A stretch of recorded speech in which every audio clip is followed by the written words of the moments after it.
Okay, welcome, chess players, Virgin Islands national players. How's everybody doing? And this is the new interface. I just picked up a new device here. This is coming from the LG Phoenix 6 by AT&T.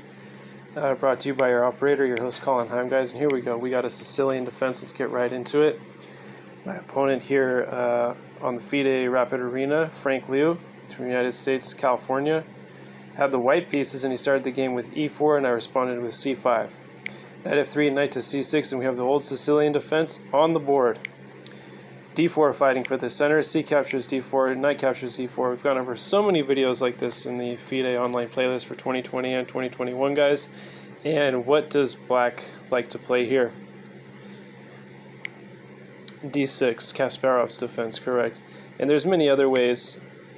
This just goes right into the Najdorf Sicilian with a6. Very sharp line for black, guys. This Najdorf Sicilian, innovated by Najdorf, was an Argentinian grandmaster during Fischer's era. Bishop to e3. It's a common response, and now e5. We said not to play e5 in Sicilian defense openings, but we're going to go for it here and show what happens after knight to f3, as the knight really has nowhere to go. The most played move in the position is knight to b3, and the game can continue after b5. Sometimes the knight likes to get to d5, and after knight to e7, bishop b7, or rather bishop to d3, takes, and knight to e7. And there's been so many games like this played in the database, and black looks a little backed up here on the king side, but we did not see that. That was just some virtual analysis. We did see e5, knight f3, knight f6, bishop to d3, bishop e7, and short castles from my opponent in this Najdorf Sicilian. Knight to b4 now, going after d3, light square bishop. Knight to d5 now, and find the best move for black in this position. You guys can take a look at the algebraic notation and find the best move for black if you're having a hard time. Do that now. Knight b captures d5, right? Guys, not knight f captures, right? That's going to get you in a little bit of trouble after pawn captures. And now knight captures d3, queen captures d3, and white's a whole lot better here. So capturing with the b knight first, and then after e captures on d5, then knight captures d5 with the f knight, correct. So c4 was played in the game, and that allows me to capture the e3 dark squared bishop. F captures e3. Yeah, guys, don't let anybody fool you. In the opening, you want to go after the dark square bishop. It's going to give you an advantage now, especially if you have the bishop pair. So come on now, f takes on e3, and now queen to b6. Queen to b6 is a great move because it's putting pressure on both b2 and e3 pawns. Okay, so queen to d2, defending both pawns, right? Both pawns are defended now by the queen in the center on d2. Protects both b2 and d3. So f5 was played now, going f5 was the response to queen to d2, and that was the threat. What's one continuation here for white that does not lead to a fork? My opponent played king to h1, and I forked his bishop and knight here, but let's go back and find a better move for white in this position, guys. You guys find the best move for white in this position? Should I give it a couple of seconds? Well, if white goes for e4, yeah, that's not possible because the pawn is, if the pawn moves, it's allowing progress to the queen, to the white king, so that's not allowed. So there's really no defense. If we try something like, let's just say rook from a to e1, as it does, well then there's still, e4 is going to be played no matter what in this position, so you cannot escape the fork. You have to move the king out of the way, and there's no other moves here. For example, if white goes for something like knight to e1, well then now you're going to win a pawn guaranteed now, most likely. Rook up here, and now bishop, right? You can always drop the bishop back. Now here you can't play as en passant, right? So that's correct. The bishop will always be able to attack the e4 counter variation there. the exchange variation, right, for the pawns and the minor pieces. So anyway, king to h1, and now, as we mentioned, no chance to escape this fork here. The d3 bishop and the f3 knight. Bishop c2, forced to concede a minor piece. E captures f, rook captures f, and now g6. And despite being down a bishop for a pawn in this position, my opponent here with white did not quit the game. So let's continue with how he continued. Queen to d5, and queen to d5 obviously drops b2. So this is what I had to think for, and a couple minutes later I spent about 2 or 3 minutes and I said, okay, captures b2. I figured out it's actually not a poison pawn. This c2 bishop is under attack and I can always defend on the king side after b2. So it's bishop a4 check now to the white king, and b5 as the best response to, have your eyes sort of covered, not to allow the progress on that diagonal. Rook a to f1, now putting double rooks on the f file here from team white, and rook to a7. Got it. So just putting more protection now to the e7 square, now that the rooks are doubled on the f file. So c captures on b5, a captures on b5, bishop captures with b5, that's check, bishop to d7 now, and bishop to c4.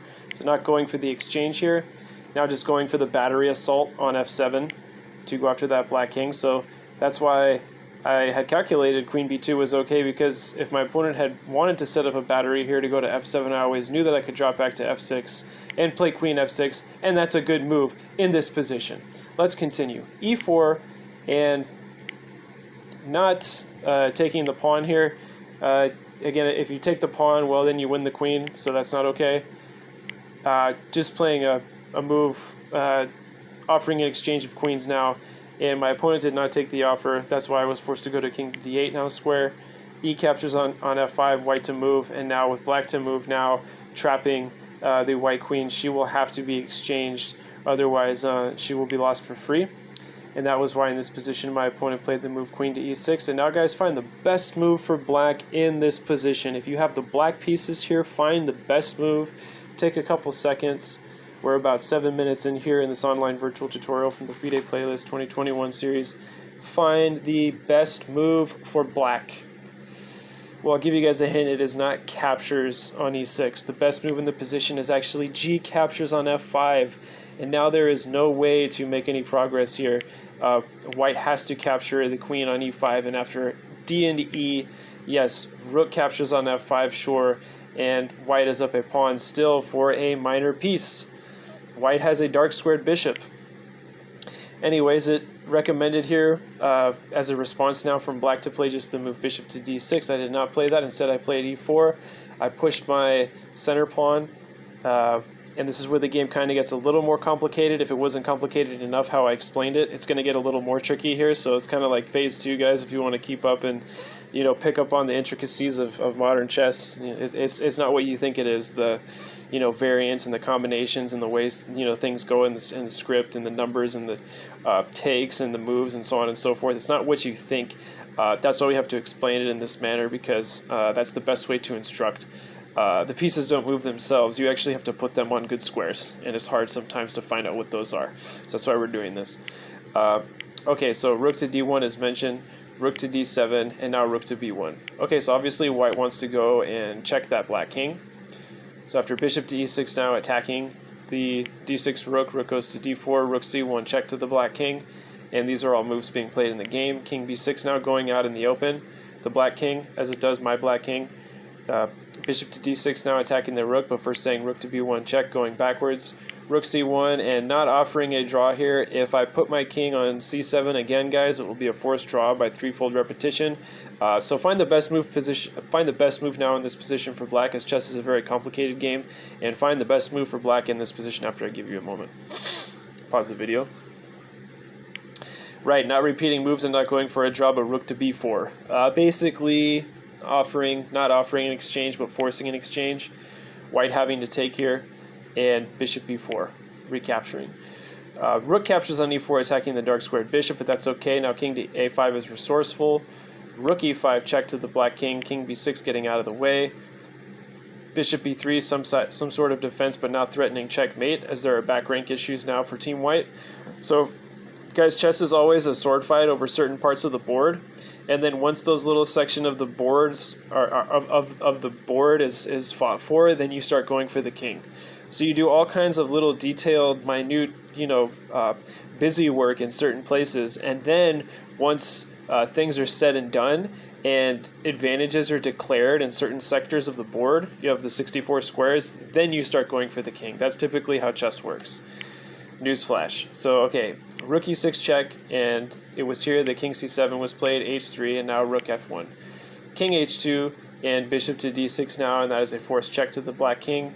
Only one move, and that is g3. And now, guys, find the winning move for black in this position. That's why we showed this game, to show that, white had some good counterplay and was coming with some good attack there, but it just wasn't quite strong enough to get the better of these two super bishops in black's camp, and they really did an excellent job of creating a fortress and long-range diagonals, and they were very, very special, reliable pieces, and they did not fail the onslaught of white. Instead, they defended and then went for the endgame, right? Okay, so bishop to c6 is the winning move if you found it. Yes, because now there's nowhere for the white king to go. If you play something just like bishop into d5, well then bishop d5, and now the rook is under attack. And now you're up 2 minor pieces for a pawn. Black is +5, and white is completely losing. But anyways, black is white is losing anyway to black after something like, let's just say h4, play a random move, then there is rook h1, check and mate. There is nowhere for the king to go. So that's why in this position my opponent, Frank Luer from the United States, resigned in this position after bishop to c6, as there is no way to defend the back rank mate. And I want to thank everyone for watching, and hope you got the most out of this online virtual tutorial from Kh1, your operator. And take care, everyone. Do the best with your chess online and try to get results, and just play with the flow. Chess is very complicated. It's something that you have to spend a lot of time with, because you have to learn what it takes to calculate and be better at certain parts of the game, right? The middle game, the opening, and then there's also little parts in the middle game and the opening that you have to get as well to prove that you're going to create an advantage for yourself to get the better of your opponent. Thanks, guys. Take care, and good luck with your online chess and over the board chess. And as always, per usual, see everyone on the other side. Take care.